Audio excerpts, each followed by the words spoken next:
Sejam bem-vindos a mais uma conversa com Luana Ribeiro e hoje com a convidada mega, super, hiper especial, jornalista, mulher, aguerrida, empreendedora, Maju Cotrim, para falar de um tema muito especial, liberdade de imprensa.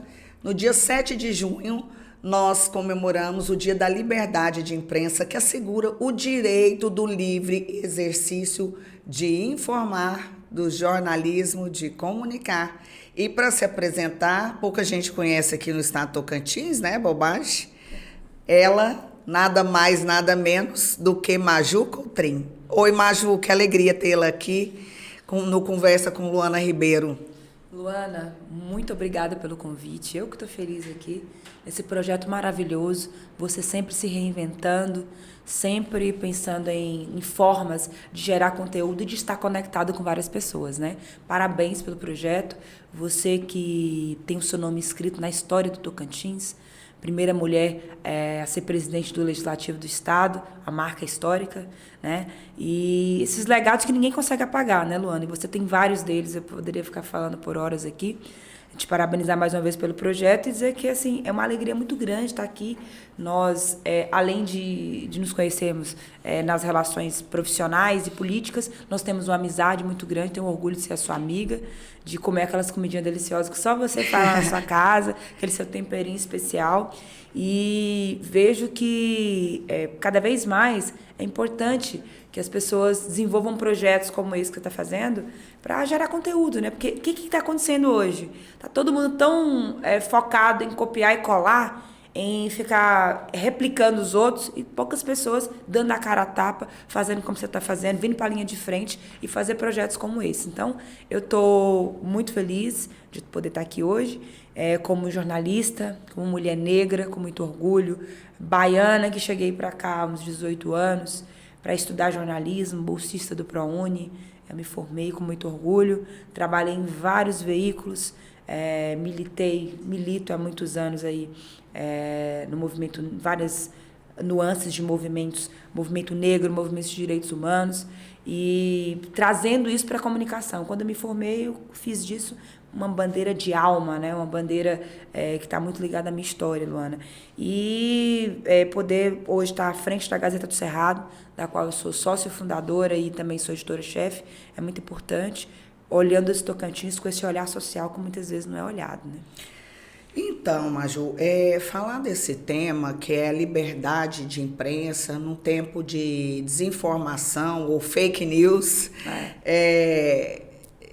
assim, porque hoje é tudo muito veloz, é tudo muito rápido, né? Uhum. Eu acompanho seu trabalho, eu vejo a velocidade com que você escreve. Eu acho que quando você vai pensar, você já digitou, já escreveu. Como é que é? Assim, porque você tem que checar a veracidade da informação, a veracidade dos fatos e dar informação em tempo real, quase, assim. Inclusive, eu assim, uma coisa que eu observei, às vezes, o pessoal da comunicação, de imprensa, chega num local, por exemplo, de um acidente, às vezes antes do que até o próprio socorro. É verdade. A rede social, ela moldou e mudou muito a forma de fazer notícia, né? Então, se antes, ali, na época onde ainda era web jornalismo, não era nem jornalismo digital, a gente chegava na redação, usava o computador, era o nosso método de trabalho, ligava, tudo ligando, ou ir nas coberturas. Isso, nos últimos 5 anos, mudou. Então, realmente, de fato, hoje o meu computador é um celular. Todas as matérias que eu escrevo, elas são escritas do celular.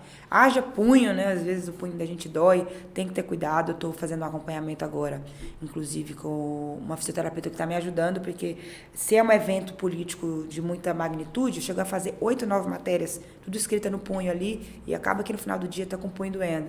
Então, essa nova forma de produzir conteúdo, ela tem uma linha tênue entre a rapidez e entre a apuração. E esse é um dos principais gargalos do jornalismo profissional hoje. Quem quer apurar? Você tem que apurar, você tem que dar rápido, mas ao mesmo tempo você tem que apurar. E o princípio básico do jornalismo, Luana, é a apuração.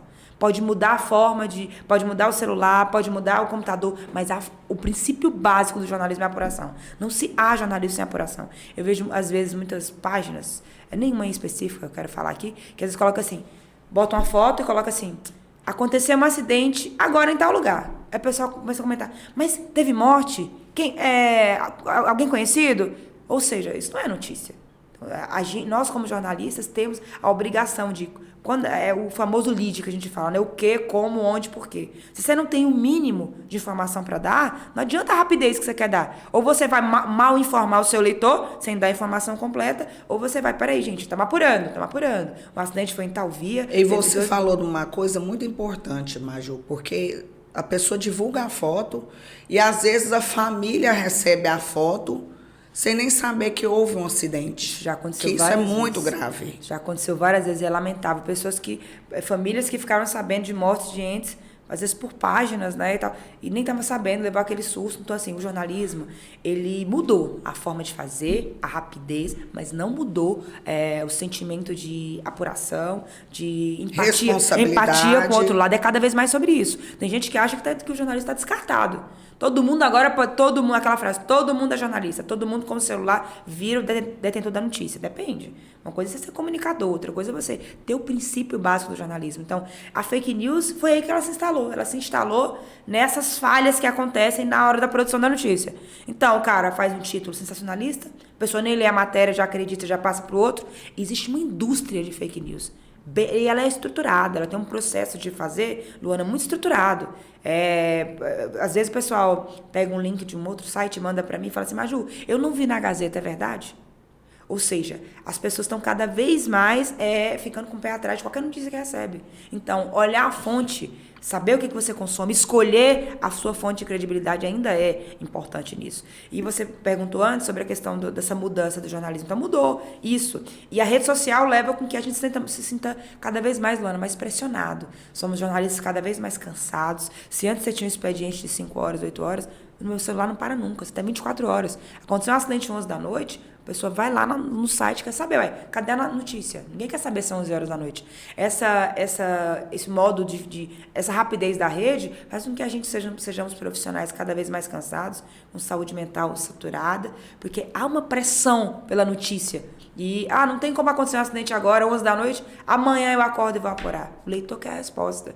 Então, esse novo jornalismo... Em tempo real. Em tempo real. Esse novo jornalismo, ele exige bem mais de nós, né, de nós profissionais. Exige que a gente trabalhe mais rápido, que a gente consiga... Às vezes eu ligo pro bombeiro, ele fala assim, mas eu não tô nem sabendo ainda.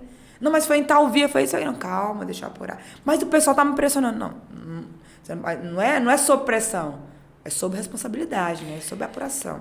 E segundo a Federação Nacional dos Jornalistas, a FENAGE, em 2022 aumentaram os casos, Maju, de agressão contra profissionais, jornalistas, profissionais de imprensa. Como que você vê isso? Você acha que realmente aumentou os casos de agressão? Não sei se você já passou por isso. Ou se as coisas estão sendo mais vigiadas e mais descobertas, porque antes muitas coisas eram encobertas, né? É uma coisa que eu questiono muito, por exemplo, a violência contra a mulher. Ela aumentou ou as pessoas estão sendo mais vigiadas, as pessoas estão tendo mais coragem de falar, né? Que é o caso dos jornalistas. Segundo a FENAGE, a agressão a jornalistas em 2022 aumentou consideravelmente. Você já foi agredida? O que você acha? O que pode fazer para ter a garantia de uma imprensa verdadeiramente livre? Luana, em primeiro lugar, lamentar esses dados da FENAGE. Eu faço parte da FENAGE como membro também, aqui do Sindijó, e a gente acompanha com certa preocupação. Aí você perguntou, sempre teve ou agora que está sendo mais mostrado? A classe do jornalista sempre foi uma classe assim, a quem interessa ou a quem não interessa certo assunto. Quem não interessa sempre dá o seu jeito de perseguir, de humilhar, de agredir. Agora o que acontece é que o país vive nos últimos anos uma onda de intolerância tão grande que as pessoas perderam totalmente o respeito. Eu vejo profissionais aqui... Parece que com as redes sociais as pessoas perderam um pouco do liberadas, filtro, né? Se sentem liberadas para fazer o que quiser. A gente vê equipes de TV aqui, colegas de TV que estão passando no lugar, o pessoal xingando e humilhando. Então, essas pessoas se acham no direito de tratar o nosso trabalho como se a gente, né, como se a gente não tivesse família, como se a gente não tivesse estudado, como se a gente não tivesse responsabilidade sobre o que está fazendo. Então, realmente, aumentou drasticamente esse número de violência a jornalistas, de ameaças, de mortes também, como mostra a própria FENAGE, porque a atividade jornalística ela vem sendo criminalizada. Ela vem sendo colocada assim como objeto de uma disputa que não é nossa. Disputas, interesses políticos, disputas ideológicas, e se coloca o jornalismo lá. Não, tal jornal é isso, tal jornal é esquerdista, tal jornal é não sei o quê. Começa a colocar rótulo, aí aquelas militâncias inflamadas começam a vir para cima da imprensa, porque infelizmente a violência política é a maioria desses casos aí, né? Nós temos casos de jornalistas também investigativos mortos em investigações policiais, né? Você vê casos emblemáticos aí, né? E então, assim, é lamentável e realmente eu na minha avaliação, aumentou sim, drasticamente. Nosso trabalho é cada dia mais desrespeitado. Você falou alguma coisa contra alguém, você fez uma crítica ali jornalística, a pessoa se acha no direito de te humilhar, de fazer ataques pessoais a você e a sua família. Você, né, já sofreu algum tipo de agressão ou ameaça? Já, várias vezes. Às vezes, quando a gente faz Ou você sentiu coagida, ameaçada? Várias vezes, assim, em momentos muito diferentes nos últimos anos, principalmente, assim. Uma vez aconteceu um episódio na Assembleia Legislativa, você estava lá, já era deputada, e foi uma amiga minha, a doutora Solange, que é da UFT, que foi entrar no plenário e teve um momento lá de algum problema com questão de segurança. E na hora que eu passei, eu estava cobrindo, eu vi ela chorando. Eu já fiz o vídeo com ela, já soltei. Eu me senti muito pressionada, teve uns bastidores muito estranhos, assim, de... Você publicou essa matéria, por quê e tal. Aqui no Tocantins também tem um modus operandi, às vezes, de alguns políticos que não aceitam algum tipo de matéria e mandam mensagem intimidatória. Não aceita crítica? Eu já recebi muita mensagem intimidatória, tipo, você publicou isso, né? Bom, mas espero que você consiga comprovar isso, senão... Então, assim, essas coisas meio veladas, assim... E ameaça psicológica também, né? Questão psicológica também de... então, assim, muitos políticos, eles não têm ainda essa maturidade de entender o papel do jornalismo. Claro que tem jornalismo... Você faz uma cobertura mais política, né? Imagina. Mais nessa área... Mas também cobertura de direitos humanos, cobertura de denúncias. A parte de denúncia é muito, né? Denúncia de escola que não foi feita, de obra que está inacabada, de desvio de recurso. O cara tem hora que ela vira e vem pra cima, intimida, né, e tal. Infelizmente. Então, assim, a gente passa por isso todo dia. Seja aquela mensagenzinha no WhatsApp, seja aquela ligação, seja um tal que muitas vezes acontece de tentar prejudicar a parte comercial do veículo, né? E tudo isso são formas de perseguição ao jornalismo profissional e ao veículo. Tudo isso é violência psicológica, violência profissional, né?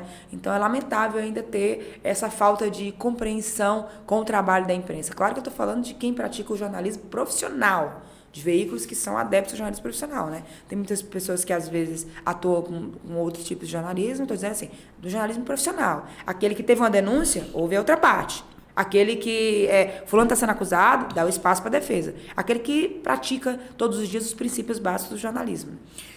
E você observa que, assim, no mercado de trabalho, às vezes tem profissionais que emitem não uma opinião extremamente profissional, mas uma opinião, às vezes, pessoal. Você acha que isso interfere na reação das pessoas? Sim, a atividade jornalística ela é muito ligada a análises, a opinião. Desde que o mundo é mundo, existe jornalismo de opinião. O que é o próprio editorial do veículo? O editorial é a opinião do veículo. Então, desde sempre, desde a época da Gazeta antiga, dos jornais pioneiros, se tem editorial. O editorial é quando o veículo coloca a posição dele, coloca a opinião. E o jornalismo, ele é muito ligado à atividade de opinião. Sobre a opinião pessoal, sobre a pessoalização da opinião do jornalista, é isso que eu falei. Está nesse campo aí da pessoalidade, né? O jornalismo permite isso. Então, assim, peraí, quem está falando? É o veículo, é a Gazeta que está falando? Ou é a Maju que está falando? É a opinião Gazeta ou a opinião Maju? E a gente viu muito isso na eleição passada, 2022, na eleição presidencial. Muitos veículos se posicionaram. colocaram todo tal lado, tô isso, tô aquilo, muitos editores-chefes fizeram isso. Então, assim, interfere sim, porque a gente tem que ter em base o seguinte, Luana, existe uma coisa chamada linha editorial. O que define se você gosta ou não de um veículo? Você observa a linha editorial. Você é de acordo com aquela linha editorial? O que é a linha editorial? Gente, é o que o veículo pauta, é a forma do veículo dar notícia, como que o veículo se posiciona, é a linha editorial do veículo. Ah, esse eu não gosto, esse aqui trata muito assunto tal, não é minha vibe. Não, esse aqui tem muita opinião, todo dia eu não gosto. Assim, você escolhe ler o que mais se adapta à sua visão, e à linha editorial do veículo, o que está mais compatível com a linha editorial do veículo.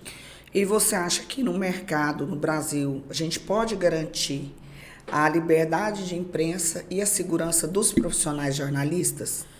Esse é o grande debate do momento, né, Luana? Como garantir isso num país tão ainda, infelizmente, dividido, tão cheio de ódio por parte de algumas pessoas, e esse é o grande desafio. Quem garante a segurança dos jornalistas? Eu acredito que uma coisa, porque a gente não pode falar de uma profissão e esquecer que o mundo ele é global hoje, né? Que tudo está linkado de alguma forma. E eu observo, como você citou aí, essa questão de tomarem partido politicamente de uma facção ou outra facção. Eu observo que o Brasil está entrando em uma fase, porque nunca teve assim algo muito definido claramente de posições políticas. As pessoas às vezes vão por conveniência. E no caso de outros países, como os Estados Unidos, você tem lá partidos bem definidos. Então, eu acredito que essa polarização política que aconteceu no Brasil é para definir o rumo que as questões vão tomar. Eu acho que vão se definir mais as facções de direita, de esquerda e de centro. Você acha que confere? Luana, sim, o que você falou sim, é verdade. As pessoas, estamos na era da rotularização, eu vi esse termo e eu gostei, né? A rotularização. Vi uma pesquisadora da UNB falando isso. Assim, ou você é direita, ou você é esquerda, ou você é centro. Então, assim, ou eu vou gostar do que você vai escrever, ou eu não vou gostar, ou eu vou te xingar na rede, ou eu vou usar meu perfil para te atacar, ou isso. Tá tudo muito extremista, tá tudo muito 0,80. Ou como você falou, ou é isso, ou é aquilo, ou é aquilo. As pessoas esquecem que existem moderações. As pessoas estão muito radicais, né? É uma radicalização. Exatamente. E isso esbarra onde? No trabalho da imprensa. Porque como é a imprensa que tem que levar os dados, por exemplo, se um veículo faz muita matéria de denúncias contra Bolsonaro, porque esse aí é Lula. Se um veículo mostra mais questões da política ambiental, porque é isso. O pessoal precisa entender que nem tudo gira em torno da política, não é assim. Então, assim, posicionamento do veículo ou da editoria-chefe, por mais que seja alinhado com direita ou esquerda, existe a responsabilidade jornalística.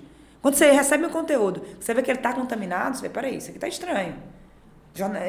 Se você contamina só para um lado ou só para o outro, o pessoal que consome hoje, que é um formador de opinião... Como você falou, nem tudo a culpa é da política. Existem vários outros fatores. Por exemplo, a economia mundial, ela está passando por um desequilíbrio. Por quê? Porque nós temos fatores ambientais e climáticos que estão diretamente ligados ao petróleo. Sim. As energias, os países desenvolvidos, eles já tinham que ter energias limpas e renováveis. Então, assim, são vários fatores que abalam a economia mundial, que não se trata só de política. Achei interessante você falar que nem tudo... Pois é, as pessoas parecem que tudo nem agora tudo virou política. É só a política, né? Tudo é sobre o Lula ou o Bolsonaro. O Brasil agora virou isso, gente. Também evoluir, temos um país com muitos desafios sociais na base, temos questões ambientais, questões de economia, de saúde, ainda temos um índice de vacinação ainda muito abaixo. Para lá, resumir o Brasil, só a politização é danoso para a maioria da população brasileira que vive na base, que está sofrendo por questão de aumento do preço da carne, aumento do preço do bujão de gás. A gente não pode pegar o Brasil e resumir ele só a política e deixar quem está na base sofrendo e dependendo de toda a interligação dos setores, economia, política, outras coisas, né? Não só a política sozinha. A gente vai conversando e vai pensando muitas coisas ao mesmo tempo, né? Você colocou uma questão muito importante aí da vacinação, que as pessoas não estão indo se vacinar. Então, gente, fica o alerta, fica a dica, bora vacinar. Eu, particularmente, tudo quanto é vacina que aparece, eu quero. Eu gosto, eu sou muito a favor da vacinação, meus filhos também. Eu tenho sempre uma rotina de vacinar, então bora vacinar. E sobre a liberdade, você se sente, você, não só você que eu digo, Maju, mas como editora de um veículo de comunicação, você se sente livre para expressar a sua opinião e você se sente livre para informar? Você se sente segura no seu trabalho? Totalmente não, 100% não, né? Infelizmente, principalmente no Tocantins, que é um estado muito pequeno, todo mundo se conhece, as fontes comerciais, a maioria delas, infelizmente, ainda são governos, prefeituras. Então, na hora de você emitir uma opinião, na hora de você se colocar, na hora de você pautar um assunto, eu sempre vou... Calma, deixa eu ver. Quais são os atores envolvidos?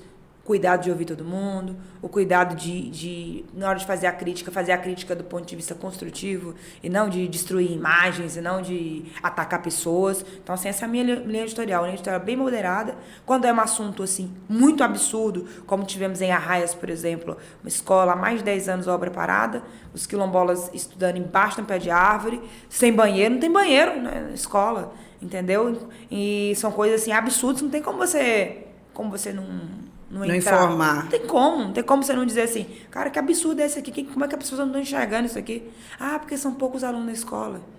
Uma educação sendo negligenciada e a gente tem que falar. E esse é o papel da imprensa. A política e todos os setores do poder precisam entender o papel do jornalismo. Tem uma frase que fala assim, que jornalismo é publicar tudo aquilo que alguns não querem que se publique. Tem uma frase que se diz isso. Então, assim, se ficar todo mundo entrar numa vibe de falar bem de todo mundo, só ficar mostrando as coisas positivas, aí não existe o jornalismo. O jornalismo, ele vem da dor. Só mostrar o lado bom da vida, né? Ele vem da dor, ele vem da falta, ele vem da invisibilidade de alguns grupos, de alguns povos, como indígenas, como quilombolas. Ele vem do que falta. Ele vem de abrir o governante que é inteligente, usa o jornalismo como bússola. O que está errado, o que está faltando, por que isso aqui não deu certo, quem que não concordou com aquilo. Então, assim, ele é um ponto importante de análise. Então, não pode só ficar lá passando a mão na cabeça de todo mundo. Entendeu? A gente tem que fazer o nosso papel, que é informar com criticidade, sim. Transparência, criticidade e responsabilidade. Então, assim, não adianta só achar que, fez uma matéria mostrando, criticando, então esse veículo é contra fulano. Não, naquele momento, naquela situação, aquele foi o posicionamento. Tivemos marco temporal aí agora, por exemplo, onde nos deputados federais teve só um voto que foi contra. E a gente fez a matéria e se posicionou. Né? Tipo, por que da bancada de 8 votaram 7, um não votou? Dos 7 só teve um voto contra. Vamos lá entender quem votou contra, por que votou, quem votou a favor, por que não votou. E a gente dá para a população as informações e a população forma a sua opinião. Entendeu? Tá certo. E, na sua opinião, você acha que o Brasil pode evoluir na liberdade de expressão e na liberdade de imprensa como um todo? Precisa. É urgente o desejo e a necessidade da evolução da liberdade de imprensa. Hoje estamos amordaçados, estamos ameaçados direto e indiretamente de várias formas. Hoje, ser jornalista, principalmente na linha de frente, é uma profissão de risco no Brasil. Isso é bom que você fique claro. E eu não estou falando de um A ou um B, não, eu estou falando do contexto em geral. E eu não estou falando, assim, às vezes aqui no Tocantins, a maioria é veículo pequeno, nós somos veículos pequenos. Veículos têm aí 4, 5 pessoas na equipe, fazem jornalismo independente e tal, mas quando você pega um jornal de grandes proporções, um jornal nacional, que tem que ir a campo, tem que ir numa aldeia, tem que ir lá na questão dos Yanomamis, quando você pega um jornalismo mais macro, que precisa estar nesses lugares e tem que estar passando por situações degradantes, tem que passar por situações que não tem segurança muitas vezes, então ainda é uma atividade que ainda não é respeitada como merece, não tem a valorização como merece, que está a mercê, sim, de ataques políticos, de ataques de setores, infelizmente, e que a gente precisa fazer esse movimento que a gente está fazendo, de se juntar, de se fortalecer. A FENAGE está fazendo boas movimentações, uma delas, estamos agora numa campanha para que volte a obrigatoriedade do diploma. Mas, Maju, para que isso? Por que isso? Não é nada É um tema muito polêmico, né? Assim, mas alguém vai num médico sem diploma? Pois é, não, e tipo assim... Alguém quer um advogado sem diploma? Não, e não é nada contra quem não tem, não é. Você, por exemplo, lá na Gazeta, nós contratamos só jornalistas com diploma, porque a garantia que nós temos é que ele passou por um banco de faculdade, que ele entende o processo de produção da notícia, que ele sabe como tratar determinados tempos de assunto. Então, assim, parece que a gente é que está errado ao exigir uma coisa que deveria ser o básico. Então, assim, queremos sim a volta da obrigatoriedade de diploma para, nesses tempos de fake news, a gente dar ainda mais segurança sobre as informações. A gente permitir que na atuação sejam pessoas realmente preparadas para lidar com alto fluxo de notícia, para lidar com essa modernização que passou o mercado jornalístico e para lidar com esse cenário, né, que é um cenário cada dia mais desafiador. Quem quer ser jornalista hoje, né? Quem quer ser? Eu nem sei se minha filha mais velha tem 10 anos, nem sei se ela vai querer ser jornalista. Ela fala assim, mãe, você já vai sair de novo, você já vai viajar de novo, você já vai... Então, assim, é um trabalho muito incompreendido, né, assim. Eu acredito hoje que essa questão do tempo que você ocupa com o seu trabalho, né? Eu acho que todos os profissionais hoje passam por isso. Eu acho que a era da informação, das redes sociais, tudo isso tornou o mundo com mais... Uma criança hoje, ela é tomada por muitas informações, milhares de vezes mais do que há 10 anos atrás, né? Então, todo mundo tem muita informação. Eu acredito, Maju, que não só no jornalismo, mas em qualquer profissão. Acompanhando, eu tenho um filho de 14 anos e outro de 11 que vai fazer 12. E acompanhando as crianças, os colegas, você vê que tem mães que são juízas, que estão no plantão. Você vê que tem mãe que é delegada, que tem plantão. Você vê que tem mãe professora que tem plantão, que tem médica, assim como tem mãe que é jornalista e que tem uma carga excessiva de trabalho, né? Essa carga excessiva é porque existe um mercado comercial, principalmente no Tocantins, que não valida os veículos, que não valoriza, infelizmente, comercialmente o trabalho dos veículos de comunicação. O pessoal geralmente hoje está mais na vibe de rede e esquece a importância que é aliar a sua marca e o seu negócio a veículos de credibilidade. Então, hoje, as opções de anúncios, por exemplo, maioria é poder público. Poucas empresas hoje conseguem enxergar e ver os espaços dos sites consolidados. Por exemplo, a Gazeta, exemplo, que é um site consolidado, nós chegamos a quase 2 milhões de acessos por mês, tem poucas empresas, a maioria são órgãos públicos, porque as empresas não têm esse olhar de entender que o fomento do trabalho dos veículos pode vir também, através delas, acreditarem nessa plataforma de comunicação e colocarem suas marcas lá, colocarem seus negócios lá. Então, há muito pouco incentivo da classe empresarial no trabalho dos veículos. O mercado mudou muito, né, para comunicação. Hoje, os jornalistas, eles dividem também o espaço com os digitais influencers, aí nas redes sociais, igual você falou. As grandes empresas ou as empresas de médio e pequeno porte deixaram um pouco de investir nos veículos de comunicação. Exatamente. E isso leva ao quê? É o que eu falei. A sobrecarga, por exemplo, às vezes, eu acho que eu faço trabalho de 5. Às vezes eu vou para o município, às vezes eu vou dirigindo, não tem mais a figura do motorista. Às vezes o social media não pode ir, daí eu faço a rede, faço as matérias, posto, daí estou ali também fazendo social. Então, assim, isso traz uma sobrecarga grande porque a gente não consegue contratar profissionais na quantidade que a gente precisa. Então, a gente tem hoje muitos veículos no Tocantins, muitos, às vezes a maioria é só o dono ali fazendo trabalho, outros com um jornalista, 2, 3, porque a subsistência não é fomentada pelo mercado privado, né? A maioria são órgãos públicos e tal, e isso leva com que o jornalismo tenha dificuldades também de conseguir ter a estrutura que merece, de conseguir. Hoje tem veículos que não tem nem redação, porque não tem condição. A gente trabalha no home office, né? Apesar das dificuldades, vocês têm feito um papel social muito importante para a democracia, que é informar, que é comunicar com informações sérias, verdadeiras, verídicas, e isso faz toda a diferença na sociedade, né? Uma população que se aprenda respeitada, ela preserva a sua história, os seus princípios e os seus valores. E para a preservação histórica, isso passa pela informação, passa pelo jornalismo. Maju, faça suas considerações sobre a liberdade de imprensa, sobre o trabalho de jornalismo. Deixa aí seu recado geral e final. Luana, o jornalismo é a vanguarda da sociedade. Não podemos analisá-lo só por esse ponto que ele chegou hoje. Se a gente começa a buscar na história, a gente vê grandes conquistas brasileiras que foram amparadas no trabalho dos jornalistas e das jornalistas. Nós vimos que os grandes momentos da história foram pautados e foram calçados também em grandes coberturas jornalísticas. Então, a gente não está ali só para cobrir, só para mostrar. A gente está ali para mostrar realidades que muitas vezes o poder público não chega, que muitas vezes mandatos não chegam. O jornalismo é o olho da sociedade, é a intermediação entre quem está na ponta e entre as políticas e entre os órgãos. Então não se pode diminuir a nossa atividade e achar que a gente ou é só rótulo A, ou rótulo B, ou rótulo C. O jornalismo é, antes de tudo, um serviço social. É dar voz e vez a quem não tem. É conseguir chegar onde pessoas não chegam, onde muita gente não chega. E esse papel é um papel histórico. A liberdade de imprensa, ela precisa acontecer na prática todos os dias de diversas formas.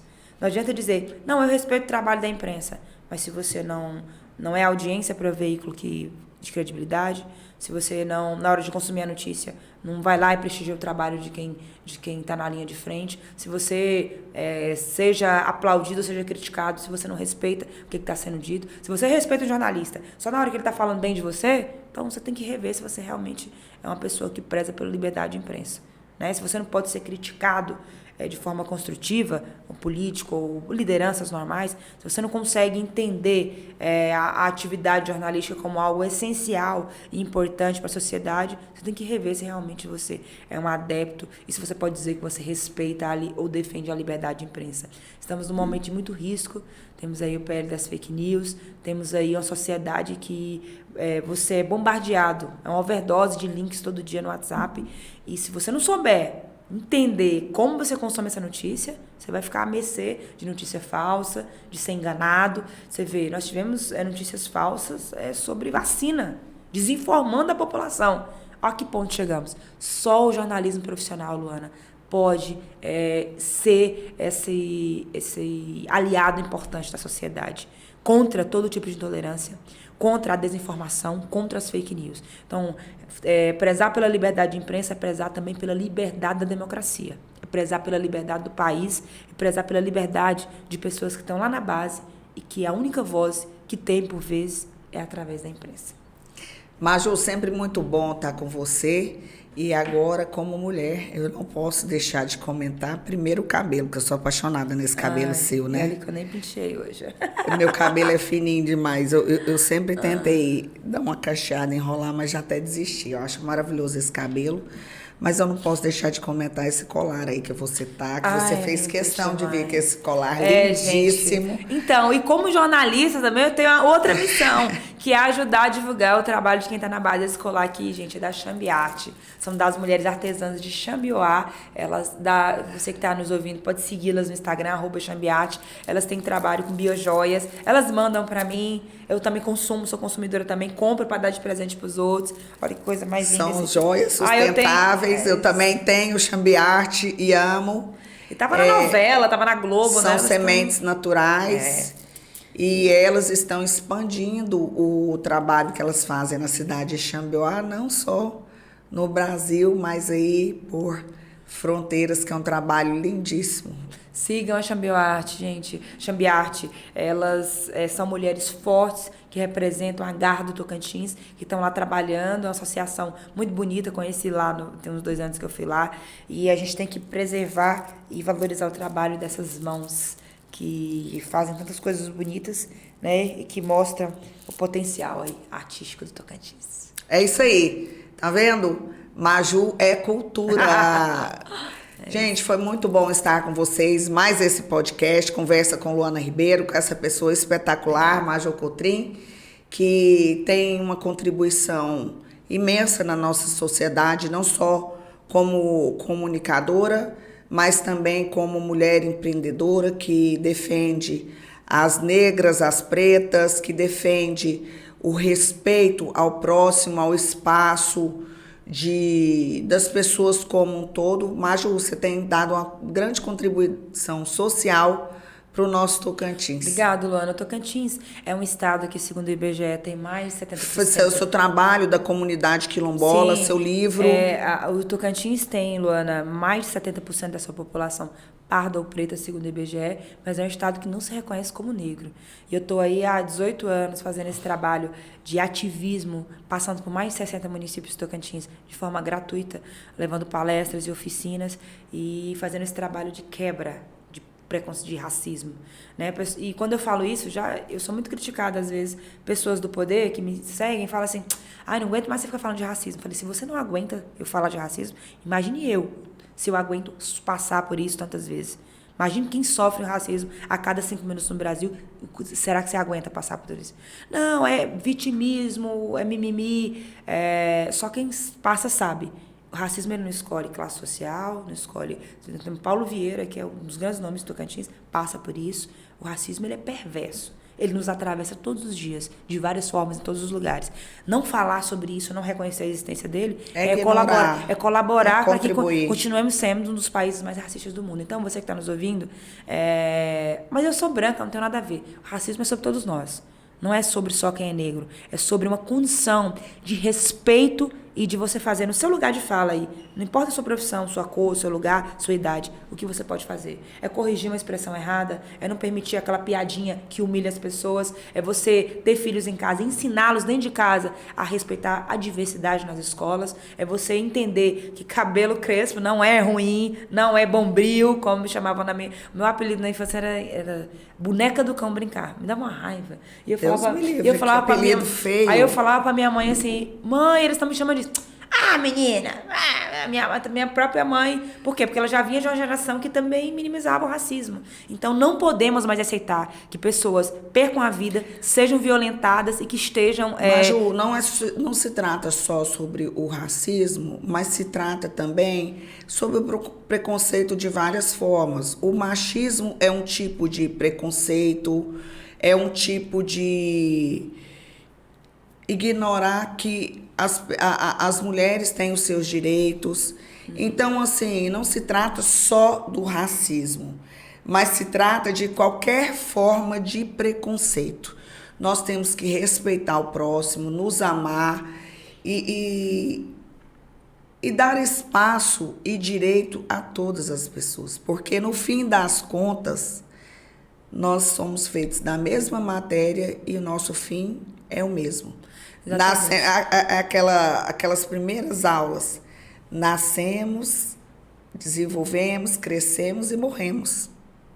Então, todos nós vamos para o mesmo lugar e somos feitos da mesma matéria. O racismo, ele é uma organização social, né? Ele é uma organização de poder que está estruturada no Brasil justamente para que os negros não ocupem os espaços de poder. Né? No mundo, mas falando no recorte do Brasil, para que os negros não cheguem nos espaços de poder, não cheguem nos bancos das universidades, para que não esteja ali. Então, assim, é uma organização social, é estrutural. Está na base da sociedade ainda, tem muito a se fazer, políticas de curto, médio e longo prazo para conseguir equiparar a sociedade e conseguir livrar o Brasil, o Tocantins e o mundo desse mal que tira oportunidades, que mata jovens em vários lugares, que tem maioria das mulheres pretas na base da violência do feminicídio. Então há muito ainda o que se mudar. E você que está ouvindo tem que fazer a sua parte. Não adianta lavar as mãos. Racismo é coisa de preto, não? Racismo é coisa da sociedade.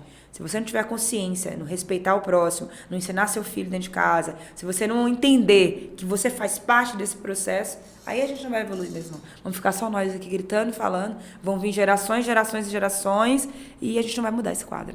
É isso aí. Então, gente, vamos nos amar mais, nos respeitar mais. E esse foi mais uma conversa com Luana Ribeiro. Obrigada, Maju. Obrigada a vocês pela audiência. Até a próxima.